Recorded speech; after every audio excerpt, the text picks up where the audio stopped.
with the scent of potpourri, films we commit to memory.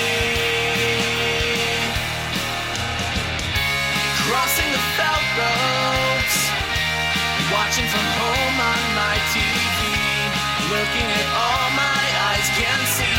They tell me I view obsessively. Hello and welcome to The Obsessive Viewer. We're a weekly podcast that reviews one or two new release titles every episode with an occasional free-for-all segment at the end that we call Potpourri. You can find more of our work, including my written reviews, full episode show notes, and the complete backlog of our episodes at obsessiveviewer.com. You can also write into the show by emailing me at matt@obsessiveviewer.com. And if you'd like to support us and get access to hundreds of exclusive episodes, you can join our Patreon at patreon.com/obsessiveviewer, where you can get access to content at any of our tier levels on a recurring monthly subscription basis, or you can buy individual collections a la carte in the Patreon shop section. Shout out to Keen, who just joined at the super supporter level like a day or two ago. That was a nice surprise, so welcome to the Patreon. This week on Patreon, I released another award season Patreon potpourri episode. I reviewed 4 animated movies from this award season, Piece by Piece, Memoir of a Snail, The Wild Robot, and Transformers 1. That episode went out to members at the supporter level as an audio episode, but super supporters and top tier members got video versions of them early, so that's a little incentive. I'm doing this award season. And I also had a Patreon special recording for all paid members. That was my immediate thoughts on Alamo Drafthouse, which I went to a preview event for. And I also have an immediate reaction recording with Tiny talking about A Real Pain, which I'm reviewing tonight with my guest. So if you don't get enough of A Real Pain here, there's an immediate reaction spoiler talk on Patreon. Once again, you can sign up at patreon.com/obsessiveviewer for all that and a bunch more content. I'm your host, Matt Hurt, and you can find me on social media, which includes Letterboxd, at the username of Obsessive Viewer. And later in the show, I'll be reviewing the new Steve McQueen movie Blitz, which is coming to Apple TV Plus this weekend on Friday. But before that, we'll be going over some movie news, and then we'll review the new Jesse Eisenberg film, A Real Pain, in this week's feature review. And joining me tonight is my friend and IFGA colleague whose work can be found at awakeinthedark.com, and he can be followed on Letterboxd at the handle of Awake in the Dark. It's Brent Leuthold. Welcome back to the show, Brent. How's it going this evening? It's going great. Thanks for having me back. Of course. And thank you so much for joining me on Patreon as well. We did a B-roll episode that went very long, and I feel like it went very well. I enjoyed it. I hope you enjoyed it as well. I did. I felt bad because I was going to watch Blitz and do the second review with you, and I had technical difficulties watching that last night. So yeah. Fortunately, you're on your own with Blitz, but that's totally fine. It's kind of a blessing, a kind of a blitzing, because I actually, at the time of this recording, at this portion of the episode, I haven't watched it yet. I'm going to record that later. So basically, your technical difficulty meant that I was able to go to sleep at a semi-reasonable hour last night. So I appreciate the sacrifice that your we call that a win-win. TV did. Yeah, absolutely. And speaking of win-wins, I don't know how to segue into this, but recently on awakeinthedark.com, you have reviewed A Real Pain, Heretic, here in Conclave. So yeah, you're still going strong. You do weekly reviews at your outlet and on awakeinthedark.com. What's coming up on the docket for what's coming up on the docket for you in the coming weeks? Yeah, I'm doing Gladiator 2. Is what I picked between Gladiator 2 and Wicked for this weekend. So yeah, I'll have that out, and then Moana 2, which it should be good. I hope. I really like Moana a lot. I mean, yeah, that came out like 8 years ago now. It came out so long ago, and yeah. Isn't Moana 2? Wasn't that supposed to be like a straight to streaming thing, or even a TV show? Oh, maybe I'm thinking of something else. Maybe, yeah. But yeah, so that's cool. And then probably Y2K, and then see, I don't know, because like it's we're in that season where we're getting access to a ton of stuff, so like yeah, I'll just kind of have to see, and I have to also see like what comes out here in Fort Wayne, because like just because something's releasing like limited somewhere, I don't know when it's actually going to be here. So Y2K, I'm pretty certain I'm going to be doing, but after that, it's all kind of. From December looks kind of cloudy past that, just because it's there's all these, it's very blizzardy, because I just don't know, like Nosferatu would be cool, but like we're not doing a Christmas issue for What's Up, and I know that's when it's coming out, so like I don't know if I'm going to get early access to, anyway, things like that. so we'll see, but should be at least a few good weeks of releases. Very nice. We're in the thick of it. The end of year stuff is pretty crazy. I'm going to ask you about that, I think, a little bit later, but first, before I do that, I do want to say the like playing this week in Indy segment that I've been doing. I'm just going to run through these really quickly. First of all, Alamo Drafthouse is now officially open on Lafayette Road in Indianapolis. I did post a video on YouTube a little bit out of my regular content, where it was just a video preview with my dumb voiceover talking about it. I'm actually really proud of it, and so check that out on YouTube. I'll put a link in the show notes, but it is now open. And you can go see stuff at the Alamo. But coming up soon at the Can Theater on November 24th and 27th, they're continuing their Noir-vember series with Mildred Pierce. And on November 26th, they're doing a Cork at the Can, a wine and film series event for The Sound of Music. Tickets are available for both the Cork event and the movie, and just the movie as well.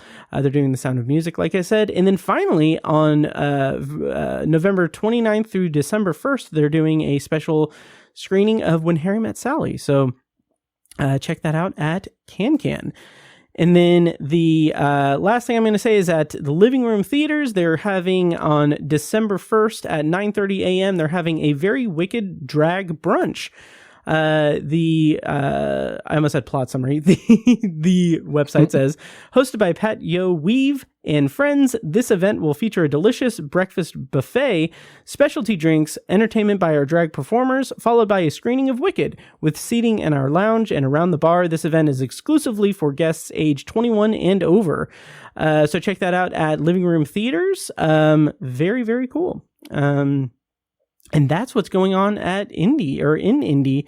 Again, the Very Wicked Drag Brunch is on, I just had it, December 1st at 9:30 a.m. So, Brent, I know you weren't able to attend the Alamo thing, but are you, and you live far away, are you planning on checking out Alamo at any point? I would like to. I've been to a couple. I went to the one in Kalamazoo in 2014 to see the cast. I went to one in 2018 to see Hereditary when we were in Denver. Nice.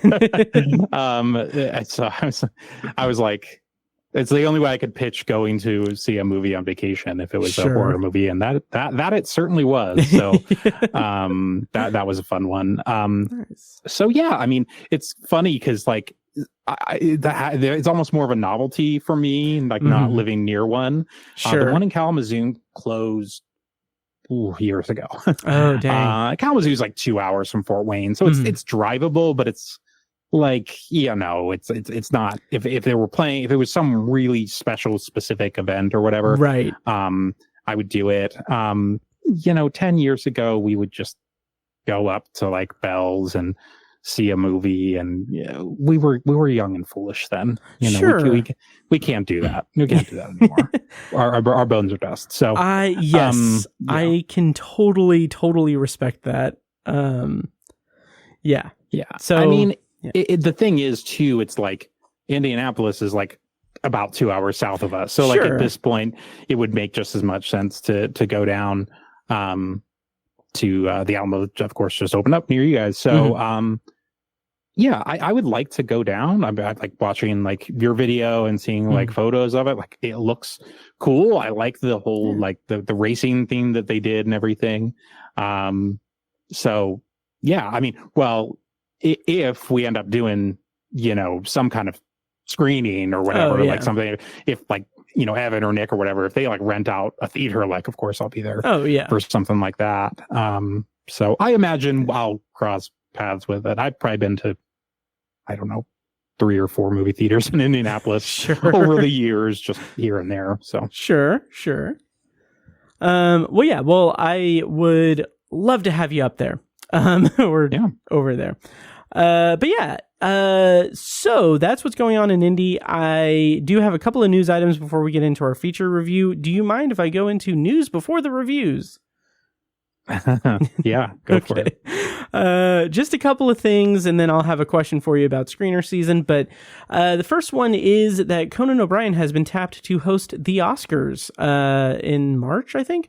How do you feel about this? About this, and how do you feel about the Oscars as well? It's good news. I mean, I think he's overqualified. But sure. I mean, I can't imagine he's getting paid what he's worth for it. I don't think they typically get paid very much. But you know, Jimmy Kimmel hosted the past 2 years or something, or he's hosted like 3 or 4 times or something. Yeah. I mean, going from like Jimmy Kimmel to Conan O'Brien is like, that's it's a pretty big upgrade there. So I mean, hey, guy, I mean, good on him. I think he'll probably do a great job. I would be kind of surprised if he didn't. You know, obviously the writing matters. You know, and hopefully they'll get a good writing staff to support him. But yeah, I mean, it's good news. Knowing someone like him, I wouldn't be, because he's hosted before. He hosted the Emmys at least twice, because I always go back and watch that video of whatever one he did in like 2008 or 9 or whenever it was. Is really, they did a funny like him going through all, he pops up in all these shows like at the time, like Lost and The Office, and the final one is To Catch a Predator, where his screen name is Conebone 69. That's a great segment. Anyway, I forgot about that. That's great. So he's done the Emmys at least a couple times. So you know, knowing him, he has. I mean, I would say knowing him, like I know the guy. He seems like he would have kind of the sort of kind of like nostalgic, like, well, someone has to do it, you know, like it's very traditional in that sense of like, well, if no one's going to do it, I'm going to do it sort of thing. Now, again, I know he's getting paid for it, but like, you know, there are a lot of people who've turned down hosting the Oscars because like it's a thankless job. You know, you're kind of put in a big spotlight. It's probably really nerve wracking. I think it would be anyway. I guess I wouldn't want to do any kind of public speaking. So, so who knows? But well, welcome to the obsessive viewer. So anyway, I'm sure he'll do a great job. And I mean, you know, it's definitely. I don't have anything against Jimmy Kimmel, but it's just like, you know, it's just it's fine. He's kind of been like the default one, especially since like, you know, like COVID and everything. They did the one where it was like they didn't have a host, which I actually didn't think was necessarily a bad idea. But I understand also, like, and my thing is, hey, like, if you're gonna have someone host it, like, get someone like Conan O'Brien who's really good. I'm cool with a good host. I just would rather have no host than a not great host. So that is totally fair. That's totally fair. And let me switch it up a little bit and ask you this. Does this news make you more eager to see the Oscars than if it was anyone else? I feel like I phrased that as like a gotcha question. Yeah. I know what you mean. I mean, the thing is, it's kind of like my thing with trailers where it's like, I know I'm going to see, like, for certain movies, like, I don't plan coverage based on like, if I see the trailer and I think it looks good necessarily. Like, I kind of just planned it on like, yeah, I'll have toss-ups if like 2 things are coming out or whatever. And I think this was probably, people would maybe be more interested in reading about this. I kind of feel like I'm in the bag for the Oscars. Like I know I'm going to watch it. Basically, is what I'm trying to say. So it's kind of like, but to answer your question, does it make me more excited? Like, yeah, like I'm more excited for the monologue. I think he's just, he is a very, very funny guy, and we don't know what the nominees are going to be, but I'm sure they'll come up with some good stuff. So it should be a fun show. I mean, they always have stuff that's fun. That John Cena bit they did last year was hilarious. I forgot about that one. That was great. So so you just hope for anything memorable. I mean, that's the thing for me. I mean, if you can do something memorable, then I'm game. Yeah. Otherwise, this is such a hacky joke. Otherwise, it's more like a slap in the face. So... I had to think for a second. I did see that live, and that was certainly memorable. Yeah. Oh yeah. And Conan, if you're listening, I can be your understudy. It's fine. They might do something with that. Who knows? But I was thinking of that the other day because Gladiator 2 is coming out. Everything. I kind of had Denzel on the mind. Yeah. And I remembered that Will Smith, of course, ended up winning for King Richard. Ended up going up and accepting the Oscar, was somehow still in the room. Yeah. All this stuff. But about 2 minutes before that, Denzel Washington was also called as a nominee for Tragedy of Macbeth. Oh, yeah. Which he should have won, in my opinion. I mean, Will Smith was finding King Richard, does the biopic thing, does everything he needs to. But Denzel doing Shakespeare, I mean, come on, that would have been awesome for him to win. But then he after they play the clip package, Denzel points to Will Smith because he knows he's gonna get it and everything, and I don't know. It's such a weird moment because I'm just don't point at him, point at yourself. You should win it. And it's so weird that he's still here. Why is this happening? Yeah. So, and I remember the speech being very weird and very oh yeah. It was so awkward. Yeah. That part the speech was more awkward than the actual moment because they edited it too, of course. And it was just kind of, it was more confusing than anything, just whether they were and all that. But the speed, when you found out, no, he really slapped him and all that stuff. And no, he's still sitting there, and no, there he goes. He wins. Yeah. It's very strange. Very, very weird. So, best of luck to Conan O'Brien at the Oscars. Yeah. I was going to say maybe keep the G.I. Jane jokes at home, but, Will Smith is still banned, so bring him out. That would be funny if Conan just did a 5-minute set on G.I. Jane. Yes, which would be great because Demi Moore they could cut. Oh yeah. See, why I'm just doing the writer's shout for him. Why am I exactly? This is free. This is me hoping labor. that The Substance gets nominated for stuff, which I really hope it does. Oh my god, that would be amazing. I still, it's funny, and I'll get to the next thing here in a second, but The Substance is a movie that I rated it 5 stars. It blew me away. It's incredible. I love that movie. I don't know if I have the stomach to watch it again. Yeah.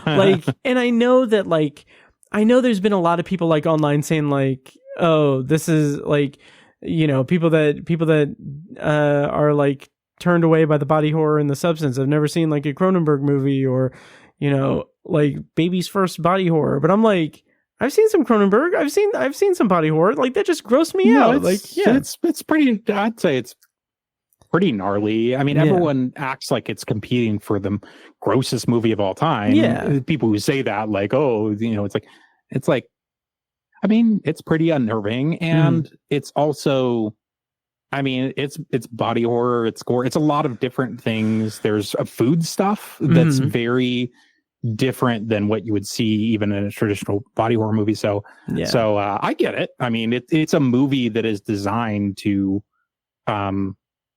it's provocative. I mean, and that's that's great. I think originally it was Universal was going to pick it up, and they just had too many edits. And, Corley was just no, that's not going to work. So, and the movie picked it up, and good on them, man. I want all the good things for Mubi, except for me subscribing to them, unfortunately. But really, I mean, good for them to, have the faith in that movie, and and hopefully, I think made a pretty good buck at the box office for, again, especially for that kind of a movie that would typically not really make anything. Absolutely. So I'm glad they were able to do what they could with word of mouth. And I mean, I imagine we're going to show up for award stuff. I hope so. We'll see if other states and cities have have the same opinion. Yes, absolutely.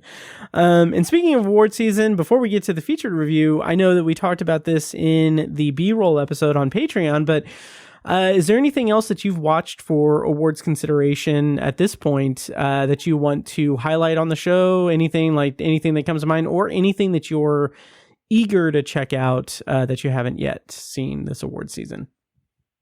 Oh man, I have a ton of stuff to catch up on. I feel like I'm usually short on animated documentary and foreign. It's like every year, it doesn't matter. It always comes out. But I mean, we're still in November, so I'm still working. But yeah, I mean, I saw Juror number 2 last night, and yeah, it was really solid work. No idea what the hell Warner's did with it. Don't know why they bundled the release so much or so poorly. I know it's going to apparently be releasing in Indianapolis now. And they wanted to get it out to just enough theaters. I think, was it October? Whenever it had a super limited release, or maybe it was earlier this month, like just enough for awards consideration. Yeah. And then they realized that people like it, so they're trying to do a release, and then it's going to be on Max next month. It's just like so backwards. Yeah. So all that's very strange, but solid courtroom, moral drama, very kind of throwback, very Clint Eastwood directing, really stellar ensemble cast led by Nicholas Hoult. Really fun, weighty themes. Just good kind of classical filmmaking. So nice. Yeah, saw that last night. I mean, you could probably name most of like the animated or foreign or documentary frontrunners, and there are probably ones that I need to see. The Wild Robot is one that I didn't review it that week, and I reviewed something else. I don't know what it was, but that's one I have had access to, and I still haven't watched. So that's one I feel like I really need to prioritize. But it's very charming. I'll say that. Yeah, it's it's totally up my alley. I mean, there's really no reason that I wouldn't have seen it, but I'll definitely see it by at least the end of this month. Nice. Yeah, I mean, there's a ton of other stuff. I watched a movie on Shudder called Mads. Do you know about Mads? I know nothing about it. Just the title, basically. Oh man, this is a kind of a nice end cap to The Substance. This is a French horror movie, but it's a one take.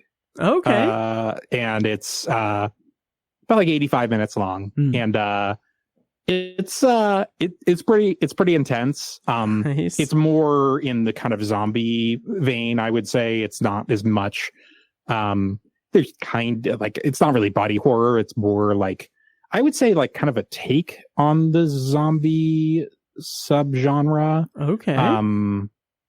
It's basically like, an outbreak. Basically, this kind of like patient who like can't speak, gets into this guy's car. He has like a convertible somewhere in France, and like, is like coughing up blood on him or whatever. And so basically he gets infected with something, and really it's not very clear for most of the movie, but like it's almost like a silent movie. It's a foreign movie, but like, and there's like subtitles and everything, but there's actually not a ton of dialogue because a lot of it is told really just through like just performance. And it's definitely some like just wild kind of performances. If you think of what, like, what's her name, Nell Tiger Free from The First Omen. Oh yeah, okay.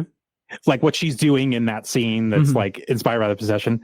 You're kind of going to get a sense of like what a few of the main three performers are doing in Mads. Okay. It gets pretty wild. So it's probably one of the better. I think it's a Shudder original because it's on there. I think so too. And I think it came out in October, and so caught up with it. So yeah, it's probably one of the better ones I've seen. Like nice that was released right on Shudder. I mean, it's freaking hard to choreograph those one take things, and I know there might have been a few like digital edits and stuff. And I don't really care about that stuff, to be honest. Like, oh well, they made a cut here. It's like, okay, it's still an achievement. Well, and there's stuff that they do. Like, there's a scene with a train that I'm like, I don't really know how they organize that. Okay. So that's all I'll say. But nice. But yeah, so anyway, that's a fun one. I feel like I know it's past Halloween, but hey, it's still we're in Thanksgiving time. And by Thanksgiving I mean Thanksgiving the movie. Right. So I mean Oh, we're still in Thanksgiving season. Yeah. So, I need to rewatch Thanksgiving next week. I'm definitely gonna rewatch Thanksgiving. Nice. I didn't even, for some reason I didn't even make that connection. Yeah, I'm so excited about that now. Well, that's cool. That's Mads. It's on Shudder. And what say you to us going into the feature review? Yeah, let's do it. All right, cool. All right, and for tonight's featured review, we're going to be talking about A Real Pain, which is currently in theaters. It was released in theaters November 1st. And of course, we're going to do a non-spoiler review and then spoiler review. So if you want to navigate around that, check the show notes for timestamps. They're in your app that you're listening to this on, or at obsessiveviewer.com/OV453. So the premise of A Real Pain, according to IMDb, is mismatched cousins reunite for a tour through Poland to honor their beloved grandmother. The adventure takes a turn when the odd couple's old tensions resurface against the backdrop of their family history. Writer and director for this movie was Jesse Eisenberg, and the film stars Kieran Culkin, Jesse Eisenberg, Jennifer Grey, Will Sharp, Daniel Oreskes, Lisa Sadovi, and Kurt Eguian. Brent, first of all, I am going to ask you a question. Did you see Jesse Eisenberg's directorial debut when you finished Saving the World, which is a movie that I have not seen? So have you seen it? And if so, what did you think about it? I did. Yeah, I saw that virtually through Sundance in 22. Nice. And then it actually released at the very beginning of 23, I think in January. So yeah, did catch that, and really liked it. Finn Wolfhard and Julianne Moore. It's funny because I was thinking about that movie in relation to A Real Pain, and it's funny because that one is kind of almost a two-hander as well. Oh, interesting. It's not really like an odd couple thing because it's when you finish Saving the World, it's mother and son, but they are it's kind of that like oil and water sort of relationship where they just really, they just kind of drive each other nuts. So I thought that's kind of an interesting parallel between A Real Pain, but I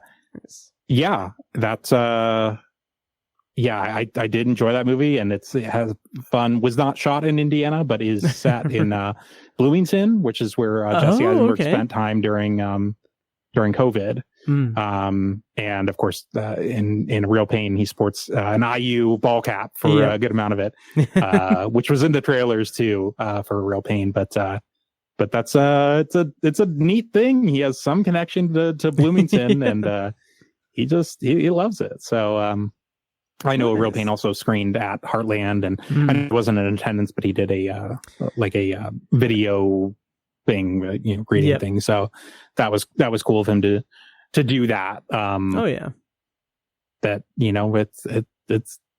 it's kind of funny that he has an Indiana connection. You wouldn't think it. It's really interesting, and I know I think in a previous episode of the podcast, I don't remember if this is in the actual episode or not, but our friend Mitch, he mentioned that like everyone around Bloomington or everyone at IU has like a Jesse Eisenberg story, like running into him at like a bar or at a restaurant or something. And from what I understand, they're all good things. So that's nice. Yeah. I mean, he's not the kind of guy I would expect to be the most down to earth just based on, I mean, not just like his persona, but like interviews that he's given specifically where he's kind of a dick. I mean, I don't have anything against him, but it's good to know that he, has that people have good stories about him and everything, and that he had that cool experience at that time and has that connection. So yeah, it's good to know. So A Real Pain. This, like I said, is out in theaters. In non-spoilers, how did you feel about A Real Pain? And I liked it quite a bit. I do think it's a step up from his previous film, Saving the World, was his debut, which that one was based on an audiobook that he did, that he wrote. A Real Pain is just, of course, his own original script, and he directed it, and then he acted in it. So I mean, that's he's taken on a lot with A Real Pain. So this is definitely kind of his baby. I think it's solid work, and I think he's really 2 for 2 on these kind of like, character dramas that, I mean, both of his movies are like, it's like a tight 90, I would say. I mean, I didn't look at my watch necessarily for like A Real Pain, but I mean, it can't be much longer than like an hour and a half. There are these sort of movies that like, they don't, it's not like a ton of time, but it's, if I'm invoking that meme, time in the club, impact in the club, they're definitely those kind of movies where it's like, they're kind of with you after. And again, I think a lot of it is just really good writing and really good sense of who these people are, like they really feel like very lived in characters. So I'm kind of already seeing with both of these movies that really seems to be a strength of his. So I'm excited to see kind of where he'll go from here in terms of like the writing and directing side of things. I don't think either of these films are flashy or anything or humongous productions. They don't have to be. So if he chooses to keep telling stories on like smaller scales, he could kind of go the writing director route for a while if he chooses. So that'll be interesting. But really strong performances here. Eisenberg, very good. Kieran Culkin getting a lot lot of praise. Well deserved. I have not seen Succession. Interesting. I know I've seen other movies of his besides Home Alone, but I don't know. I don't know exactly which ones. He was in. I think he was in a horror movie. I think Kieran Culkin was in it. Horror movie called The Last Thing Emily Saw. It was on Shudder like a few years ago, and he was great in that. He's only in it a short amount. Speaking of time in the club and back to the club, he's only in it like kind of a short time. It's essentially kind of like a monologue or almost kind of like a whole act that he's in. But he's really good. But yeah, he's excellent here, and like very much like the kind of guy that if you don't know someone in your life that's like Kieran Culkin's character, you probably know someone that does. Know someone like this. So he's tricky to deal with, and not necessarily someone that you'd want to spend time on an international trip with. But like that big personality. And for sure. To clarify, it was The Last Thing Mary Saw, and it was Rory Culkin. I was worried that it was a different Culkin. So that's the thing, is like Kieran, I'm trying to think, because I know Succession is really popular. And like I'm trying to think like other things I've seen him in. I mean, I feel like this is I mean, for me, it's probably, I'm almost certain the best performance I've seen him give. So yeah, I mean, kudos to him, and absolutely. And like he blew me away in this movie, and I loved him in Succession. He was also in Scott Pilgrim versus the World. Of course, and Igby Goes Down, which I have not seen. I haven't seen that. Yeah, I have seen Scott Pilgrim. That's right. He's the roommate.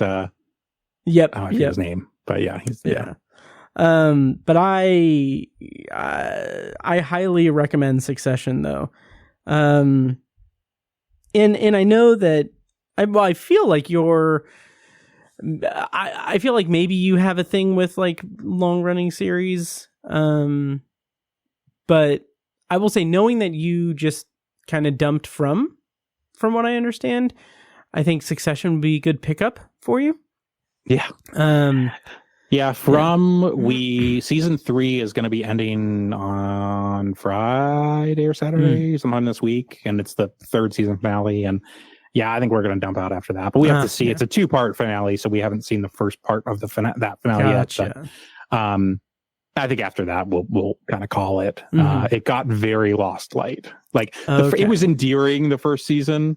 Like I was like, oh, this kind of reminds me of things. And the second season, I was like, oh, this kind of reminds me of things. And the third season, I was like, third season, honestly, it's honestly just kind of a slog. Like I never watched the Walking Dead, but it's almost kind of what I imagined that show to be, where it's just kind of like depressing after a time. I'm just sort of like, it's just like everything's just kind of hopeless, and like you don't really, and that show went on a lot longer than From probably will. Even though I think it's probably the most successful show on MGM Plus for what that's worth. Right. I mean it's just at this point I'm like I'm probably good to call it after this season. But if anyone does want a taste of it, I will say the first season is on AMC Plus. They're and now through the end of the year, MGM Plus is doing a kind of a teaser thing with AMC Plus where you can watch like individual seasons of things. So the first season of From was probably the best anyway. So, I know it got the Stephen King seal of approval. So yeah, I mean it's definitely Stephen King influenced.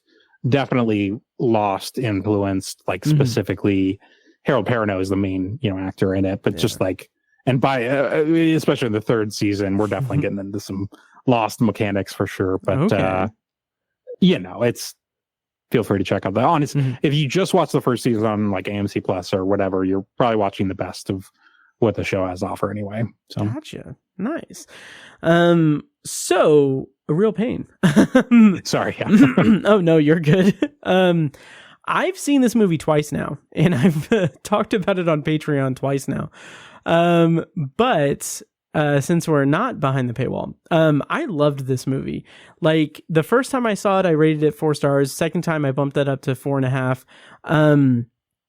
I remember after the Heartland screening, I remember saying on Patreon in my immediate reaction, I was like, this is Tiny's favorite movie of the year. He hasn't seen it yet, but it's his favorite movie of the year. And then we got a screening of it, and I brought him to it, and sure enough, he said, yeah, this is likely my favorite movie of the year. Because it's called your shot. I did. Oh yeah. Because there's a lot of it speaks to his sensibilities a lot. Like he has like Polish ancestors, and like he went to Poland like 13 years ago on a trip, and like it really affected him and everything. But the thing that I really love and respect about this movie is the way that it is grounded in kind of just this reality of these two people who are incredibly close to one another, seeing the sights of like their family and seeing like the kind of the sights of horrendous actions and everything. But it's done through this prism of showcasing the differences between these two people. Like Benji is this gregarious, like very like, center of attention guy, and like David is a more reserved guy, and like there's a lot at play there in terms of how their differences kind of speak to who they are as people, and like the way that they interact with the world and the way that they view each other and themselves. And like I just love the way that kind of comes to a head, and is the movie leaves us on a way that it's not a big, like dramatic, flashy thing. And that's the most fresh thing about this movie, is that their differences aren't competing with these differences. They're not like, there's not like this conflict between these two cousins that like they hate each other or there's like animosity or anything. It's just they're different people and they're hurting in different ways, or they have hurt in different ways, but it's not about them reconciling their differences so much as confronting like what their pain is and like what, like who they are as people and how different they are. I love the way it was written. It's a beautifully written characterization of both of them. Yeah, I like the title taking on that different meaning, the real pain, on the most obvious level being Kieran Culkin's character, Benji, just sort of, especially to someone like David Jesse Eisenberg's character, being much more neurotic, introverted, just a lot more hands-off with people. Benji is just the total opposite. And Jesse Eisenberg's character, David, literally looks like just like horrified at Benji getting into these situations, like talking with strangers, like engaging even with people in their tour group, like, there's a scene where he starts posing with statues and he makes it look like so much fun that, everyone else is just like joins in. And of course, like a minute later, David has all these phones in his hand because he's taking everyone's photo or whatever. And it's again, like that characterization is so good of like, again, this guy who, he doesn't have his shit together, but everyone is but he's just so magnetic to people, because he's just so out there, with just who he is. He's just he seems very comfortable in his own skin. And that's another thing I really like about the movie, is that it does peel some of that back, and you do start to understand like, okay, this is how he appears to everyone else, but like what's kind of going on in his head too. And that title too, of course, and that's why I was waffling between Friend of the Tour or the Stone of Interest for alternate title blurbs for this. I went with the Stone of Interest. Nice. I guess I can talk about in a minute, but Friend of the Tour, I was thinking for the End of the Tour, another kind of buddy movie with Jesse Eisenberg and Jason Segel. That's also about someone following, Jesse Eisenberg following a very eccentric person as they're touring around. So, for me, it again, I think it's another part of it that I really like is this doesn't happen explicitly in the movie, but like, it's going to a Holocaust museum or visiting a concentration camp. Like, you can't complain about having a rock in your shoe. Right. Because they don't say it exactly like that, but it's like that thought that it's like, how are you sort of like, what is kind of quote unquote, suffering in the context of something so overwhelmingly tragic that in this context that they know that their ancestors were like a part of and everything. And they have conversations about that in the movie about like, it's how basically like, how can I, complain, when it's like, we have it, I have nothing to complain about really anyway, but certainly in context, I mean, they were, of course, millions of people lost their lives, all this stuff. So in the face of that, coming with what are then, colossally unimportant, kind of issues. What do you bring to bear with that? And that's kind of why I was actually thinking Zone of Interest, even though I didn't want to be like tacky about that, but it really was one I was thinking of, because that film is about compartmentalization, effectively, because it's about, that movie has other themes too, but about this idea that if you can put something so terrible kind of like in a box, and sort of visit it, I want to say you're taking away its power, but it's sort of something about it kind of feels different. And I got that feeling watching this movie when they were like going to the concentration camps and thinking of that, like, you have to be able to say, you have to be able to say that, this was horrible, but then you can also still have issues in your own life. So that was my takeaway from it. I don't know, maybe people think that's wildly offensive, but but it is something that I think the characters even invoke in the movie. Yeah. So.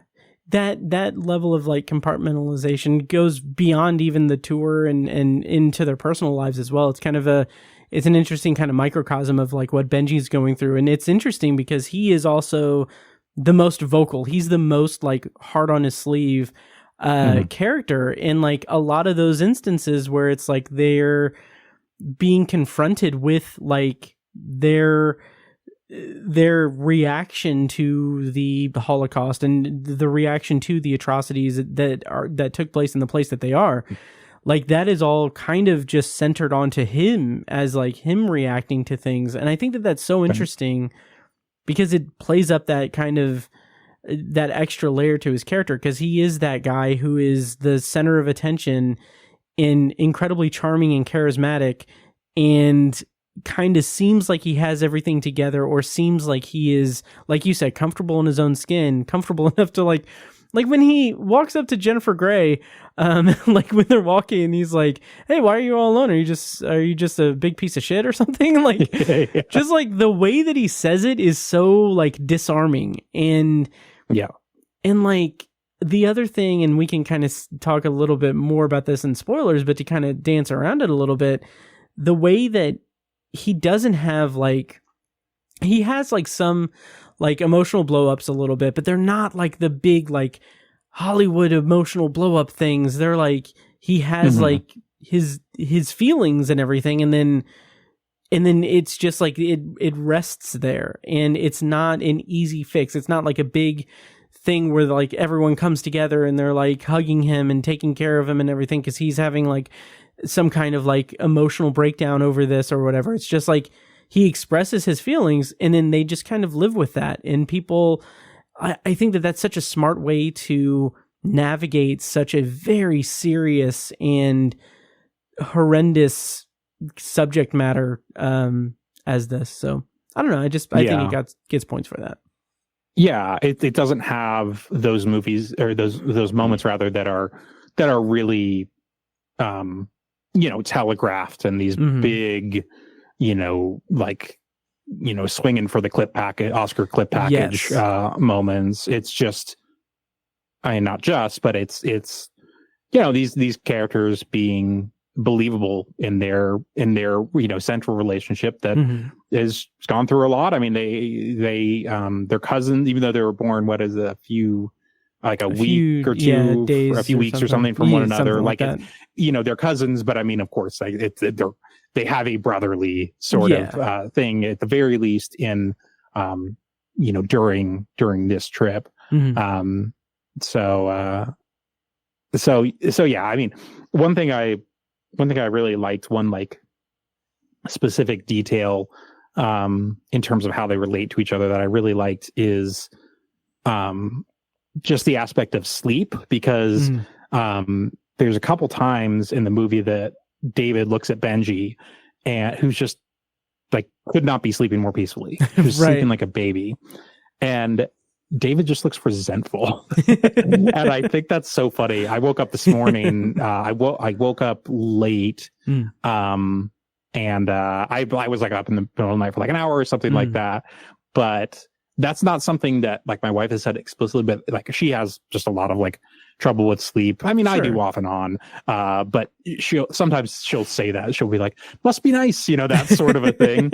And I guess I just sort of like, I kind of glommed onto that in this movie where, it's like, how could it's such a funny juxtaposition of like being mad at someone for being so peacefully sleeping, right? And it's just like, you want that. But then there's another scene. I don't know if this is like a spoiler, but there's a scene where Jesse Eisenberg basically oversleeps and David oversleeps and Benji doesn't want to wake him up. So I just thought that was funny that it's like, he's trying to do it and he can't even do it right. Yeah. Oh, absolutely.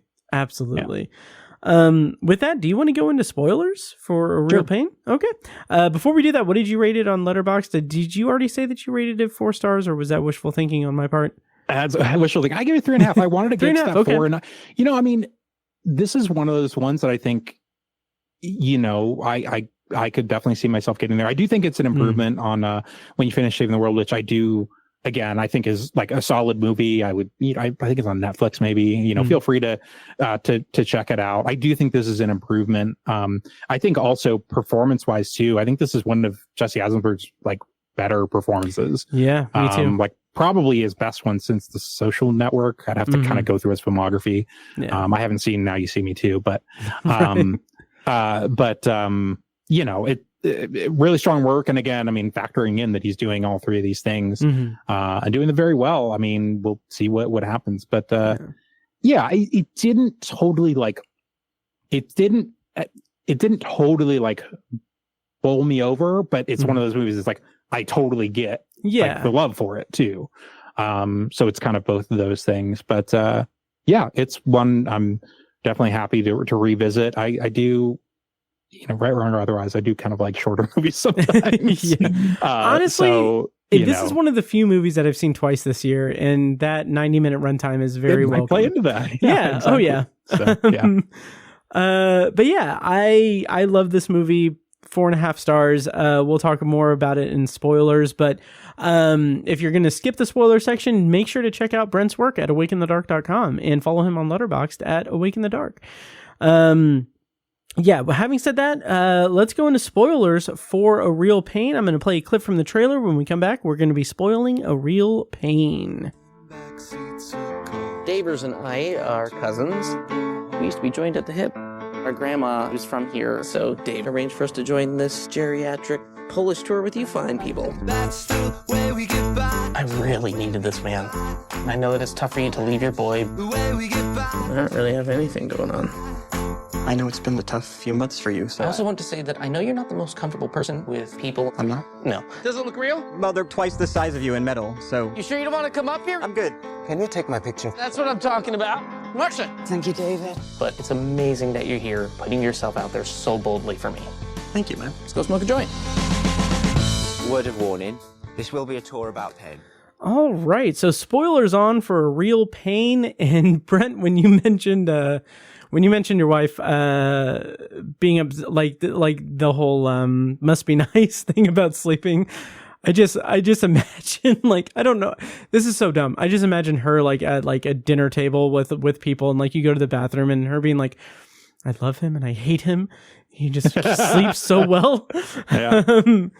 But That's right. Yeah, but that's my hacky way to bring us into that scene, which I will say, I rated this 4.5 stars. I will say this, as much as I love this movie and love the performances, and I do think Jesse Eisenberg gives an incredible performance, especially in that scene, I do feel like it's a little bit, that scene itself feels a little bit like that Oscar clip kind of package deal that you referenced.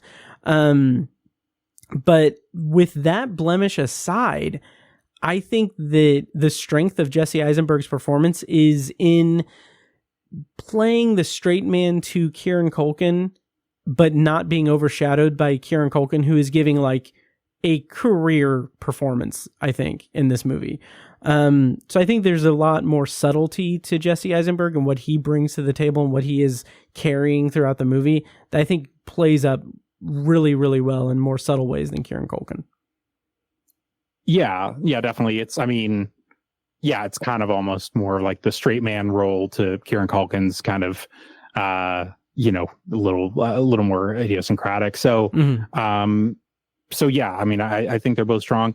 I definitely know what you're saying about that scene. I think for me, I really liked it because a lot of the movie is a lot of the rest of the movie is very like subdued, and it is.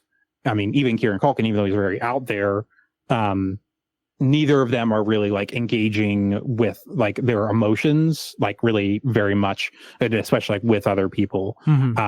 So yeah, that to me, I mean, I like that moment. I think it definitely felt kind of earned to me. But I do see what you're saying. Yeah.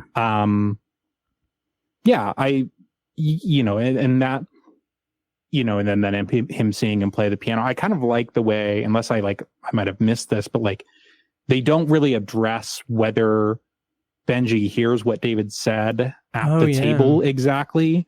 And I like that there wasn't that sort of like kind of pat resolution of like Benji coming up and confronting him about it and saying, hey, I heard what you said and you told them all the and blah, blah, blah, all this stuff. I don't know if he did or not. Like, we don't know if he heard him, because he could have like been going over the table, heard him talking about him or whatever, and decided to like go over to the piano, or maybe he just went to the piano right in the bathroom, because that's, Benji just kind of wandered around in this right. So again, I actually kind of liked that ambiguity, unless it just went over my head and it was whatever obvious that Benji did hear him say that stuff. I think in I think in a lesser movie it would have been a point of contention for the movie, for the characters, and it would have been like a big dramatic thing, like, oh my god, I heard what you said. But we don't, it's more subtle than that. It's more right. I mean, that scene is more just so that David can get his feelings out about Benji and kind of bring us more into the true nature of their dynamic and the forgive me, the real pain of Benji. But I think that the strength of the movie for me is in that non-manufactured drama. Like when they have they're kind of resolving conversation on the roof, where they're kind of having that conversation about what Benji's gonna do. And he's like, oh, I'm gonna go help like clear the gutters or something, or put shingles on my friend's house. And he's like, but what are you gonna do for you? And he's just like, yeah, whatever. I love the way that, again, it's just nothing is really that resolved. It's just these guys they've reconnected, they've rebonded, and it's just, I think in the mirror aspect of it opening and closing with Kieran Culkin with Benji in the airport is just, I think that's just such a beautiful sentiment to leave on, that it's like, it is a journey for him. He's not fixed by going to his ancestors' homeland or anything. It's just like he's got stuff to work through, and now he has, an experience that he will use to work through it, I believe. It's such a measured kind of characterization that I think is really well done. Yeah, I think with the airport bookends too, of it being the same kind of thing where like, Benji is there hours before their flight, because he, most people don't really like airports. Right. It is a building of necessity. You have to be there, and you have to be there at a certain time. And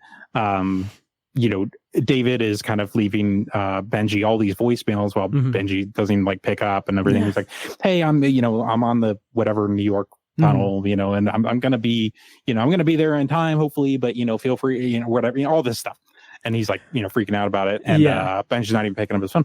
But like, it's such a funny place of like, it's a place of transience, of course. But it's also like, he doesn't really have anything else to do. Like, he doesn't know where to go. And he mentions multiple times, like, I'm really looking forward to this trip. I don't really have anything else going on. Yeah. And so just the idea, like, even if I didn't, whatever, if I was in between jobs, like any of this stuff, or there's just adrift in general, I still don't know that I would choose to spend hours at an airport just kind of like waiting for my, family member to get there. Right. But see, Benji, like, this is where he's like a different kind of guy than probably you or me, I would surmise. Like, I think he mentions like there's someone that he was like people watching or whatever. And he's like, you saw meet the these craziest people here. Yeah, that's right, exactly. You meet the craziest people here, and it's like, no, you don't. You don't meet anyone. It's like you're all strangers. You're thousands of strangers in a.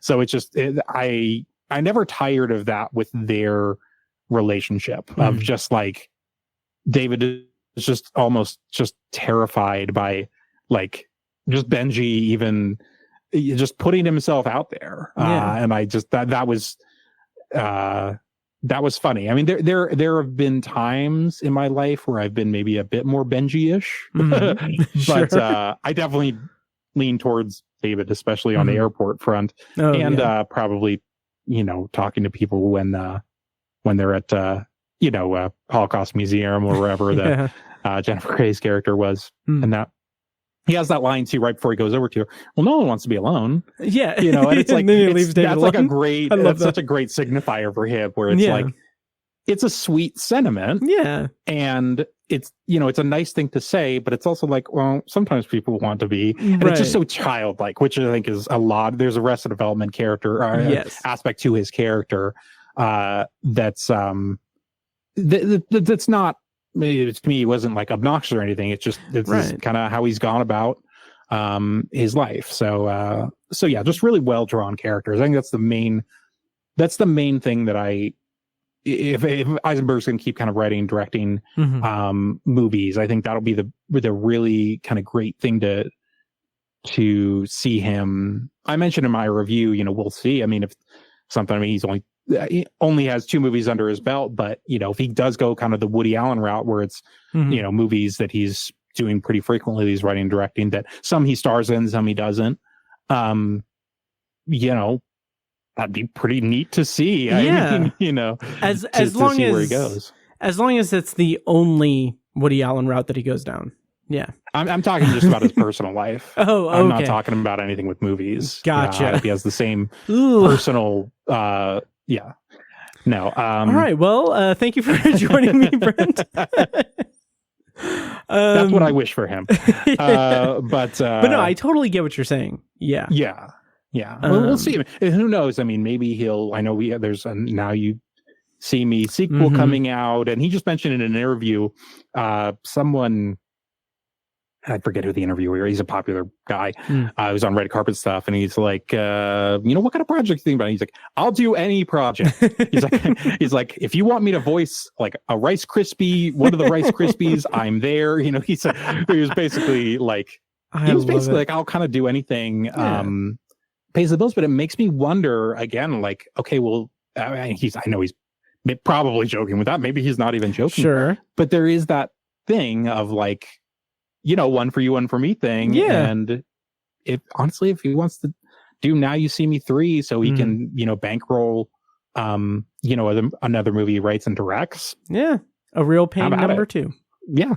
An even realer pain. Yeah. And it's funny because at the Heartland screening, this was the opening night film at Heartland this year. And like you mentioned, he did provide a video, and in it, like he's in like, wherever they're filming Now You See Me 3, which was kind of funny.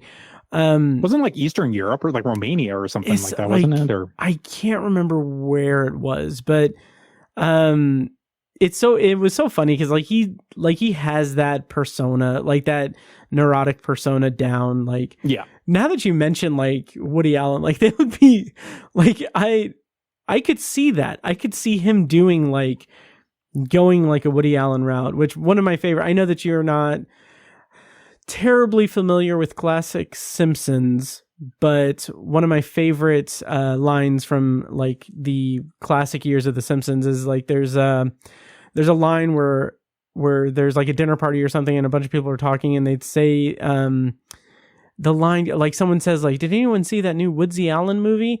And then Ned Flanders says, I like his movies, but I don't like that nervous guy that's in all of them. Which I think is really great. But I want to touch on that opening scene with the car and the phone calls. Because I think that that's a really smartly done scene. It's comedic. It's funny. It showcases the neuroses that David has, which my understanding is that this movie is taken from real life. Like it's really like him and his cousin, like a story about him and his cousin going on this pilgrimage, going through this experience, and how that I think that really brings out the real raw emotion of the movie for me, knowing that it's kind of based in reality. But I really like how that opening scene just showcases and tells so much about both characters, because it's not even like it's before we meet Benji, of course, but like it's communicating to us that like, oh, David thinks Benji is kind of a fuck up, or is someone who is not like he is a neurotic character, but he is also a neurotic character who thinks that his cousin is going to ruin the trip or is going to be like not prepared. And it's just funny that like the double-edged sword of it is that like he's been there for hours, but also he's been there for hours. Like he's not well, like he's not doing well. I don't know. I just think that's just a really, really good, concise piece of storytelling in that opening scene. I think it's really well done. And it's a funny thing too with them only being those characters only being a few weeks apart is like Jesse Eisenberg registers as older brother, and Kieran Culkin's character registers as younger brother, but it's not really the case. Yeah, they're I mean they are the same age, so it's like, you know, and yet you get that sense that it's like one is kind of older brothering the other. So yeah, it is. It's another thing about this movie that makes it, I think, different and kind of more rich in some ways than like kind of a typical, you know, Onesia movies or, you know, Odd Couple movies or what have you. Yeah, absolutely. Yeah, and again to kind of talk about a little bit about the dichotomy between the two characters, where their perspectives or perceptions of each other are wildly different. Like David has this envy of Benji in the fact that like he can schmooze a room, he can be the center of attention, and like David doesn't have that. But David also has a family, has a good career, has all of these things that Benji doesn't have, which I thought was really kind of interesting in a somewhat profound way, that Benji isn't like isn't terribly envious of him in a direct way. Like he watches the video of Jesse Eisenberg's son, who I think is actually his son in real life. I didn't realize that. Yeah, but I'm just going off of the IMDb credits. But anyway, like he does like rewind that a couple of times in the car, and it's just like that like subtlety of like he doesn't, I don't think he ever really communicates that he wants that life, or he wants to have his shit together the way that David does. But like just the fact that he rewinds it says a lot. Like even if it's just like, oh, I care about this child, like it's also like just something it's a window into what we learn about him later in an interesting way. He's one of those guys, if I may be so judgmental, who would be such a good dad on certain levels, but not the whole thing. You know, like kids would love him. His kids would love him. Toddlers would love him. Yes. You know, all this stuff. But, you know, you can't trust him to make the dad decisions and, you know, and do all the stuff that you need to. For that, it would certainly be asking a whole lot of his wife or spouse or what have you. So he's a good fun uncle.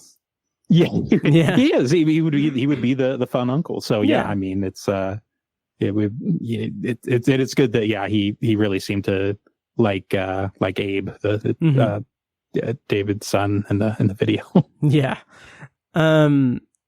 The other thing I want to touch on, and we can kind of start winding down a little bit too, but the concentration camp sequence, I think that was such a moving and beautiful just sequence of the film, with them going and it being mostly silent and just the imagery speaking for itself. It's incredible. I thought, like, both times I saw this movie, I was just like moved almost to tears just from the power of the images on screen. And it's also, again, it's just so great that Benji as a character is drawn the way he is, but because before that on the train, like he's having like a minor panic attack saying like, how are we like okay doing this? How are we okay being here when these horrible things have happened here? Like, how are we okay with this? How is it like we shouldn't be in first class? That we just shouldn't be. And then you see the aftermath of the concentration camp sequence where like he's bawling his eyes out. He's crying, like everyone else is kind of just like stone faced, but he's wearing that emotion like so so vividly or unapologetically. That's the word I was looking for. I just think it's a powerful characterization of both him and just demonstration of that on film of the power and horror of the concentration camp. Yeah, and the reason I went with like stone of interest, placing stones is a thing, of course, in this movie, and then they place the stone at the doorstep of where their grandma lived, and then there are neighbors that are like, "Don't do that." Yeah, they just don't like it. They're like, "We get the sentiment, but don't do that." So zone of interest was one I was definitely thinking of with this, but another one that came up, incidentally, maybe going to be talking about Blitz later on in this episode, is a Steve McQueen documentary they did last year called Occupied City, which is a 4-hour and change documentary that is quite dry. Sure. But it's very interesting. I mean, it's one of those movies, it's kind of silly for anyone, or certainly me, to like rate it, but it literally is like 4 hours of buildings in Amsterdam and just voiceovers about what this building was, like the history of this building, what it was before World War II, after, what it is now. And so, I mean, if you're interested, if you're a history buff, like, it's one of those movies, quite frankly, I don't think you have to watch like 4 hours. It's something that probably should have been a series, quite frankly, that they could have broken it up into like sections and themes, maybe. They didn't, so I watched all 4 hours of it because it's day 24. But I mean, but it did remind me of that, because there is some of that it's not just sightseeing in this movie. It's like the sense of, this is what came before, this is what is now, and how do we relate to it? And I think that's a part of this movie too, that I was thinking about those two, World War II movies, Jewish history movies from last year as it pertained to this one. I didn't realize Occupied City was Steve McQueen.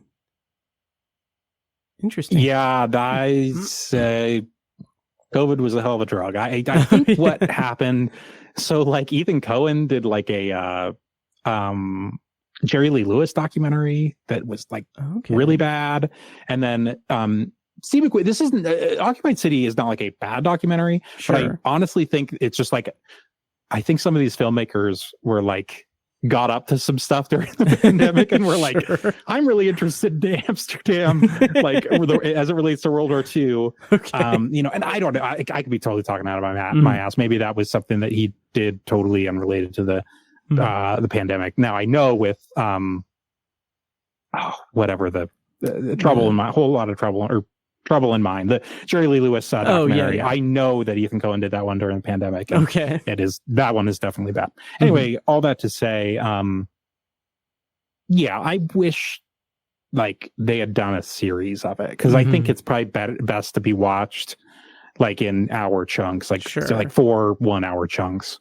And it's just very dry. But anyway, I mean, again, maybe worth watching clips of or something. I will keep that in mind. But if you don't want to watch a 4-hour movie, watch a 90-minute movie. Real Pain's an hour and a half. So exactly. Real Pain is 90 minutes. It's in theaters now. Any other thoughts on A Real Pain? Anything that it has Chopin music. That was the only other thing I was going to say. Yes. A lot of Chopin. And Chopin, of course, the airport they're in is Chopin Airport. And so it's like kind of related often. They have all sort of, I think his Nocturne number 2 is one of the first ones they play. It's a very well-known one, but there's waltzes and etudes and all sorts of stuff. So I love me some Chopin. So I was happy about that aspect of the movie too. Nice. I'm not very like well versed in classical music or anything like that, but I'm glad that they were chopping it up. Yeah, they were chopping, baby. Yeah. Keeping it choppy. Yep. All right. Well, that will do it for our featured review this evening for A Real Pain. Once again, Brent, can you tell people where they can find you online and where they can follow your work around the internets? awakeinthedark.com is the main place to find all of the stuff that I do film related. social media wise. I'm only on Blue Sky. I deleted all my other social Oh, media. No, I'm did just you? kidding. Oh, okay. No, I was going to say. No, I am on Blue Sky, but I've been on Blue Sky for like a year. So yeah, I don't want to say early adopter, but whatever the one after early adopter is. sure. But yeah, I'm still on Twitter X, and what's the basic word? Threads. And Threads? Facebook and Threads and Letterboxd and Instagram. Nice. So Awesome. I have various handles on all those, but they're all some variation of Awake in the Dark. So Yep. And of course, links in the show notes. I have been still kind of toying with the idea of just dumping Twitter for good because it's just a dumpster fire. Apparently, there's a whole thing where like the terms of service have changed where they can use all of your content to train AI. Wonderful.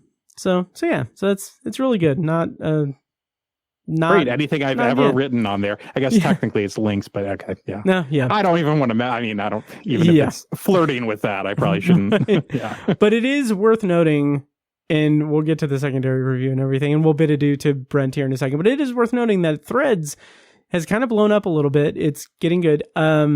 Stephen King has left Twitter and gone to Threads.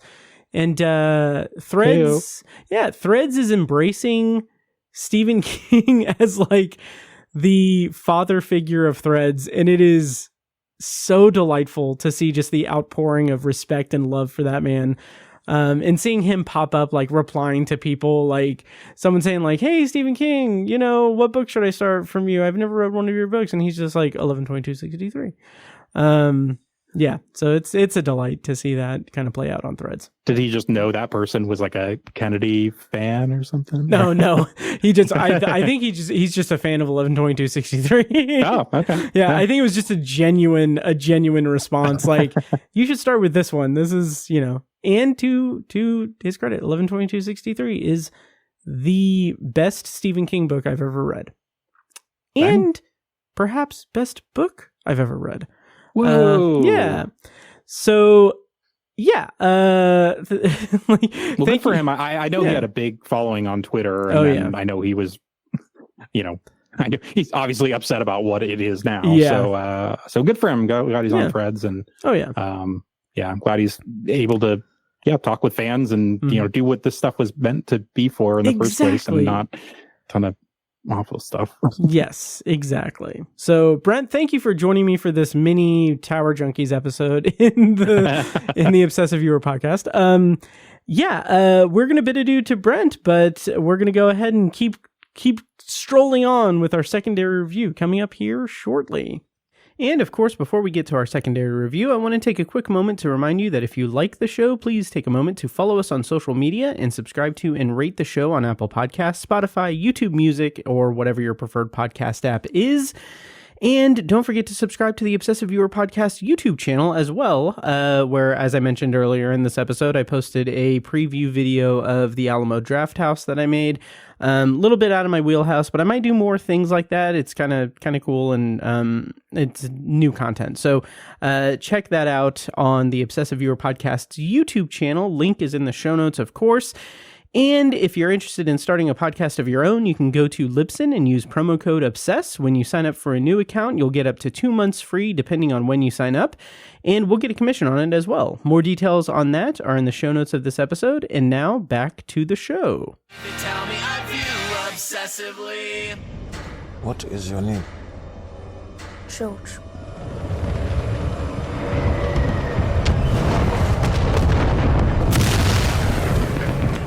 So how the hell did you end up here?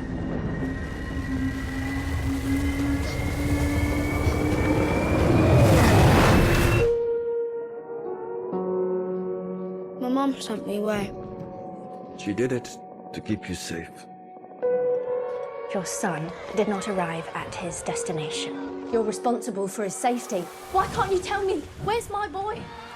All right, and for this week's secondary review, I'm going to share my thoughts on Blitz, which is the new Steve McQueen movie, written and directed by Steve McQueen. It is in limited release in theaters, I believe, but it is going to premiere on Apple TV Plus tomorrow, as of this recording, on November 22nd. So the premise, according to IMDb, is the stories of a group of Londoners during the German bombing campaign of the British capital during World War II. As I said before, the movie was written and directed by Steve McQueen, and it stars Saoirse Ronan as Rita, Harris Dickinson, Benjamin Clementine, Kathy Burke, Paul Weller, Stephen Graham, and introducing Elliot Heffernan as George. So I watched this last night, and I didn't like it all that much. It feels very much like the type of Oscar bait award season kind of fare. It's a period piece, obviously. It's telling the story about despondent Londoners during the Blitz in 1940. And that is a very big piece of history to cover in a movie. And there's multiple people that are kind of showcased throughout the movie. It's kind of an ensemble piece, but at the heart of it, it's these two people in particular, Rita and George. Rita is a single mother of George. George is a child. And as you kind of heard in the clip I played from the trailer, basically she sends him off to like school or to some like establishment where he will be away from London during the Blitz, during like this horrifying thing that's happening. So she does this to protect him, and then over the course of the journey, he decides to nope out of it, and he just basically jumps off the train. And then it's the movie is divided between her journey as a person in London working and trying to live while, you know, the threat of Nazi bombs are falling every moment that, you know, you're awake. And then the other part of it is George trying to find his way back home.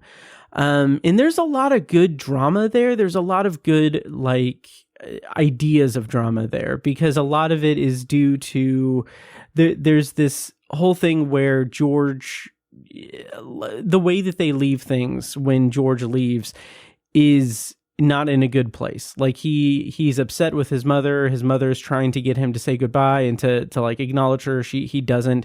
So there's like this like rift between them. And the underlying factor of that is like, this could be the last time they ever see each other alive, because the bombings are happening. She could be dead at any moment, and she's sending him away to be free, to be like safe from the war. But because he's a kid, like a 9-year-old kid, he doesn't really understand that, or he doesn't really factor that into his leaving. So there's some good like characterization at play there. But it feels like overall the movie kind of squanders that, or doesn't do as good of like due diligence of that work on characterization as it could have or should have. And that is such a bummer to me, because I like Steve McQueen, what I've seen of his work. Like I thought Widows was fine, but 12 Years a Slave is incredible. And I feel like this movie is structured in a somewhat similar way to 12 Years a Slave, in that George is he's someone who, like, as he's going through his journey trying to get back home, he meets several different people, and he encounters several different people, kind of similar to in 12 Years a Slave, where you have him meeting people along the way in a varying levels of trustworthiness or, you know, horror that can come about from that. And so George goes on kind of a similar journey, but it just feels very hollow. It feels very like, it doesn't feel like there is much of a connective tissue between these characters that he meets. And like a lot of it is like fleeting encounters, like with like a group of kids that he meets, and then they part ways when they get to a certain leg of the journey. And I get that as like this representation of this like mosaic of London during the Blitz, but there's such a hollowness to those characters that he encounters that it doesn't really feel that like it doesn't carry as much magnitude as it could, as in terms of the dramatic element of it. And I think part of that is also due to the fact that it's splitting up between Rita and George. Rita has somewhat of an okay life, I guess, in London during the Blitz. Like, she's working, and there's a lot of like uprising around among her peers, and there isn't enough like substance to that though. There isn't enough of like substance to the drama that plays out. It's mostly just she's living day to day, and it's not even until probably like an hour or so into the movie that she's even told or notified that her son didn't make it to his destination. And so like that could have been such a good, strong like vessel for drama to play out, but it kind of doesn't do anything with it either. Another shortcoming of it, I feel, is that this movie's PG-13, and I don't need it to be uber violent or very like aggressively like horrific in terms of the war footage or anything. But one of the things that I found so compelling and horrifying and something that made 12 Years a Slave stick with me so much was that just unrelenting just horror of what happens to that character and what happens to that person.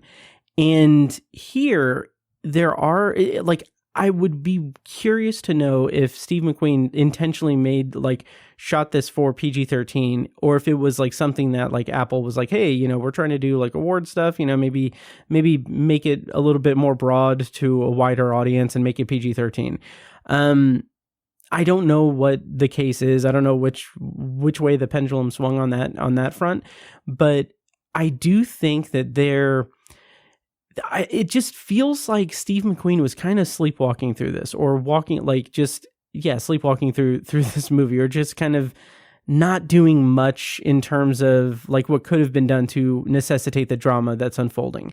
And if it was something that he was pigeonholed by the rating that was intended for it, that is another can of worms and everything. But there's one sequence that's pretty excellent in terms of conveying the emotional horror and fear and terror and just tragedy of like the Blitz and it just taking out like civilians and people, like just regular citizens of London. Like there is at least one sequence that I found really compelling and really well done, and that involves basically showing us like a before and after of a bombing. And it's something that kind of sneaks up on you, and it's like we see this extended sequence of people just living their regular lives, and then we have this kind of overall like kind of like ticking countdown or time bomb of, we see like the bombers, and we see like there are like little bits and flashes of planes flying and dropping bombs. And throughout the movie, that is something that's kind of like a motif that's done. It's repeated over and over. We see the planes from the ground, and then actually I think it switches over to like kind of POV from the plane, but it swaps between those two POVs, and it's like covered by night. There's like water and like cloud coverage and everything, and then we see the bombs dropping throughout the movie, like here and there. But like most of the time we don't see like them actually landing or them actually detonating. We just see the bombs. It's this kind of like repeated visual thing where it's like, this is something that's happening every day, every night.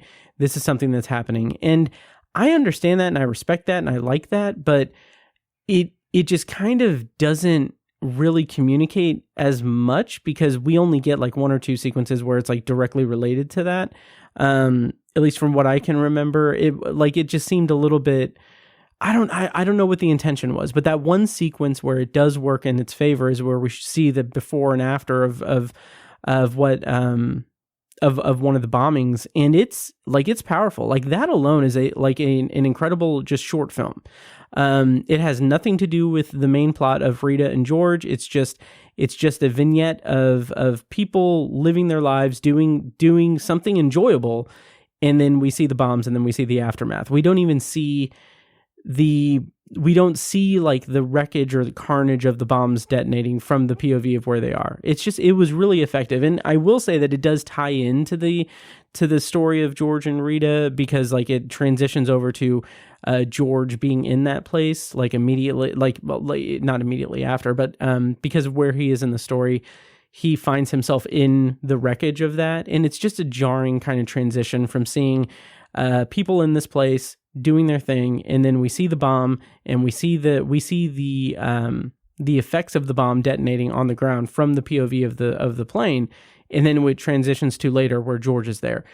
That whole thing is really, really good and compelling, but unfortunately there isn't enough connective tissue between the different points of George's journey throughout the movie to really make it hold your attention, really.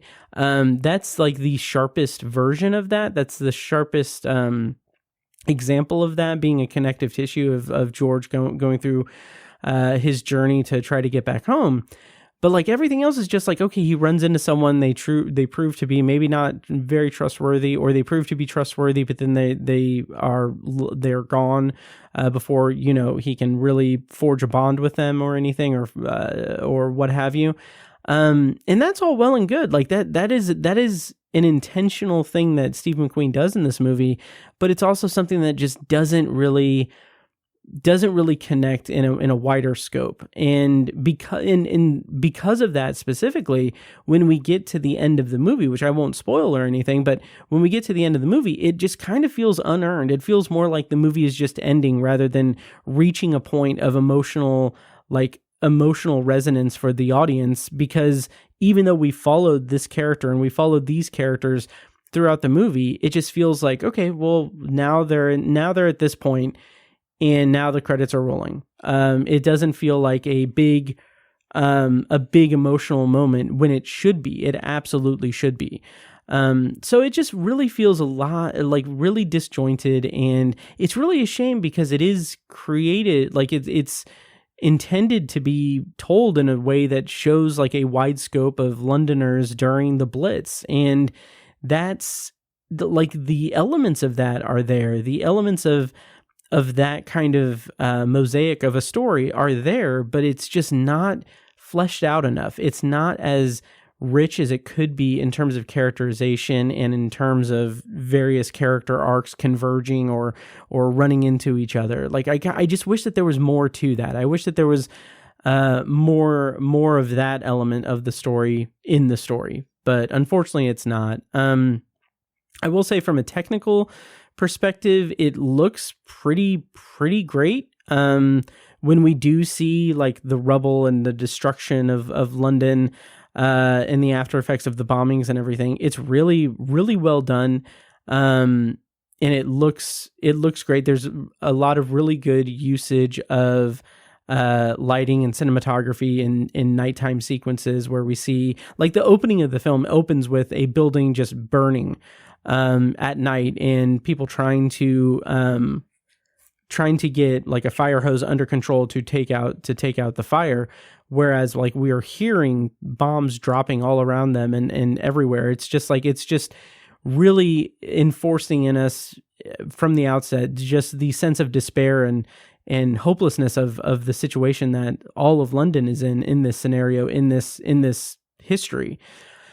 But unfortunately, it doesn't really carry that momentum that much, when I feel like it really should try to carry that momentum. Like, there's a long stretch of time where it's just a lot of people meeting each other and a lot of people like organizing and talking to one another, and like there's some good plot and narrative elements to that. But when you have it set up as somewhat of not just a series of vignettes, but like when you have this dual narrative of Rita's story and George's story as they're separated and they're apart, when you have that element of the movie, like it draws your attention in two different points. So when one point of your attention is on a cast of characters that people are interacting with, while the other is a cast of characters that another person is interacting with, the sum of those those parts equals something that just isn't that compelling when it really should be, and it isn't as much of a driving force for the narrative as it should be. So it just seems a little cluttered and a little bit just not up to snuff. Like it should be better. It should be better, honestly. So I think that's all I really have to say about Blitz. Like I said, it is currently in limited release. in theaters, but by the time you guys are listening to this, it'll be on Apple TV Plus, November 22nd, on Apple TV Plus. So if you check it out, let me know what you thought of it. And yeah, that'll do it for the secondary review in episode 453 of the Obsessive Viewer podcast. And I wasn't going to do a potpourri section, but I will go ahead and do one because I feel like I should do a potpourri section because there's at least one movie that I kind of want to talk about a little bit. I can't remember if we referenced it at the beginning of this episode. I'm pretty sure we did, but it's Red One. So if this is your first time listening, Potpourri is a section of the podcast where we kind of wind things down and we talk about whatever we want, like whatever we watched lately, whatever we're looking forward to, whatever we want, as long as it smells good. And since I'm not going to do a proper review of Red One, I might still, now I probably won't put it on Patreon, but I'll go ahead and talk about Red One, which is in theaters. It's maybe one of the first like holiday movies of the season that's in theaters. It's a big thing. And I don't know, it's something. It's something. It's not good. I'm trying to find the plot summary courtesy of IMDb, but Red One is the premise according to IMDb: after Santa Claus, codenamed Red One, is kidnapped, the North Pole's head of security, played by Dwayne Johnson, must team up with the world's most infamous bounty hunter, played by Chris Evans, in a globe-trotting, action-packed mission to save Christmas. Oh, so I really didn't like Red One. Also, I forgot to mention in my secondary review, I ended up rating Blitz 2.5 stars out of 5. So just for the record. And I rated Red One 2 stars out of 5. And this is a movie I'm not ever probably going to see again. I mean, the premise alone, is there is an element to this premise that could work really well. Like, this could be a very enjoyable, like, holiday movie. But the execution of it is just so, like, not interesting. So the whole, like, premise of the movie is that, like, Santa Claus exists. And I do appreciate that the movie does do some due diligence in terms of, like, creating an environment where, like, okay, how can Santa exist in the real world? And the way it is that there's, like, an organization called Mora. I think that's what it's called. It's like, basically it's to conceal the mythological world from reality. So there's a lot of, like, trapdoors and secret compartments, secret doorways to different worlds, stuff like that. And you can tell that they want to make, like, a franchise out of this, but I don't think they are, because I don't think it did that well at all. But you could tell because, like, there's, like, references to, like, the Headless Horseman and like referencing, like, oh, rounding up the usual suspects for this crime of Santa being kidnapped. Like, oh, here's the Headless Horseman, and, like, it's opening the door for, like, sequelization of it. Like, oh, we can do, like, a Halloween movie set in this universe. And, like, I would be kind of game for that if this movie was good, but it's not. Like, Dwayne Johnson has all the charisma of nothing, and, like, Chris Evans, I love the guy. He's great, but man, he's given nothing here. Like, it's something that he kind of slips in and out of this, like, Boston accent. And it's kind of distracting, but, like, he has comedic chops. Like, he is very good at playing comedy, and especially playing, like, scoundrel comedy, like in Not Another Teen Movie and Knives Out. He plays a good, like kind of head up his ass kind of guy. But and that's what this character is. This character is a criminal who is a level 4 naughty lister, but he basically just kind of just doesn't do much with it because the material isn't there for him. And the movie itself is just, it's kind of dumb. It's just, it doesn't do anything too unique with a premise that I feel is pretty unique. Like, I was kind of ready to, like, I really wanted to just leave because I was very sleepy, but the movie didn't really garner much attention from me. The comedic bits of it didn't land for me, and even worse than that, like even more of an issue I had with the movie is that the actual the Christmas element of it is so lackluster to me. It's so just it didn't work at all. So I said on Letterboxd, this isn't great, but it's not without its charms. It also gets a couple points for creativity here and there, but unfortunately it skimps too much on the Christmas cheer element that makes fantasy Christmas movies like this magical. And yeah, so the points for creativity is the element of the movie where they are working toward like making that backstory. Like they do some work to actually make the universe feel like it. They do the work to kind of close some like little loopholes here. Like they do the work to be like, hey, this is the world we live in. Santa's real. Here's how it's all set up. And like, that's fine. That's good. That's solid. I give it points for creativity for that. But the overall execution and that Christmas magic element does not work. So Chris Evans' character has like a son, and he's like an absentee father. He's not someone who is a very good father. And as natural as it is, like in these types of movies, this movie is supposed to build toward him kind of seeing the error of his ways and being a better dad. And it does that, but it does it in the most bland and like unimaginative way possible. And it's just, it just doesn't work. Like it doesn't work in terms of like creating any kind of warm fuzzies. Like I got no warm fuzzies out of this movie. And that's as damning a criticism as I can levy against this movie. So that's all I'll say about Red 1. I don't have anything else for Patreon, but I am kind of curious to dip my toe into some new Christmas movies this season. I'm looking forward to checking out, when I have time, Hot Frosty. I think that would be kind of fun to just watch and just kind of, I don't know. Hopefully I won't take it too seriously, but it looks like a charming throw on in the background kind of holiday movie. So stay tuned for that in a future episode. But that is it for this episode of the Obsessive Viewer Podcast. Once again, thank you to Brent Leuthold for joining me for the first part of this episode. Once again, check out his work at awakeinthedark.com. And also, yeah, that's it for this week's episode. So let me go ahead and go through my whole spiel. As always, thank you so much for listening, and make sure to follow the show on social media and subscribe to the podcast on your preferred podcast app. Also check out Obsessive Viewer Podcast's other shows, Tower Junkies, a Stephen King podcast hosted by Tiny and myself, and Anthology, The Twilight Zone, and Classic Sci-Fi podcast hosted by me. Next week on the show, I will probably have an episode next week. I've been thinking, since it's Thanksgiving, maybe I can take a week off, but I do want to get a review out for Gladiator 2.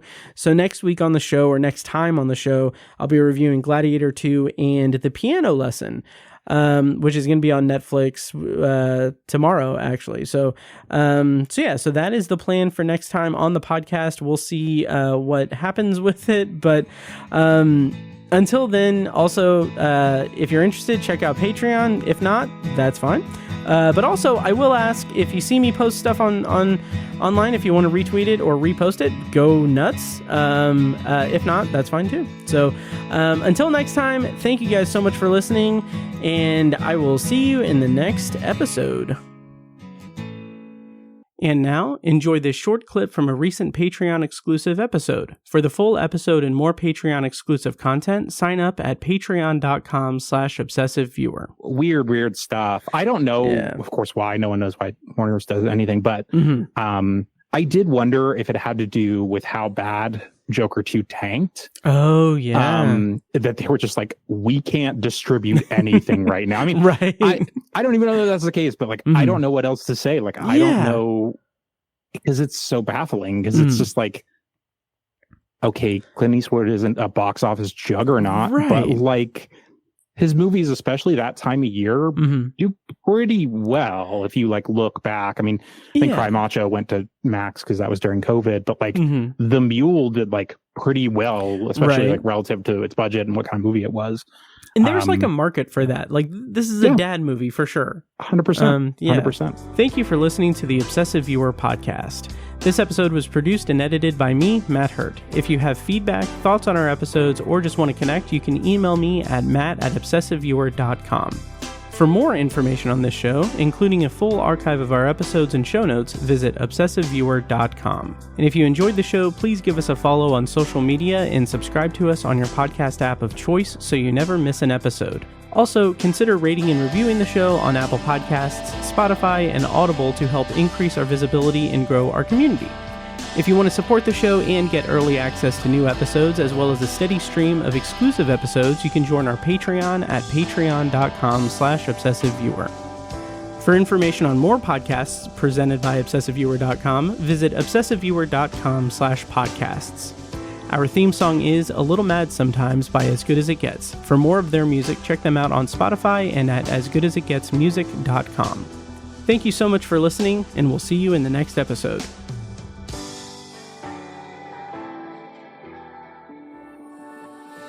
Get up to 2 months of free podcasting service with Libsyn. Check out the show notes for your promo code to get started podcasting today.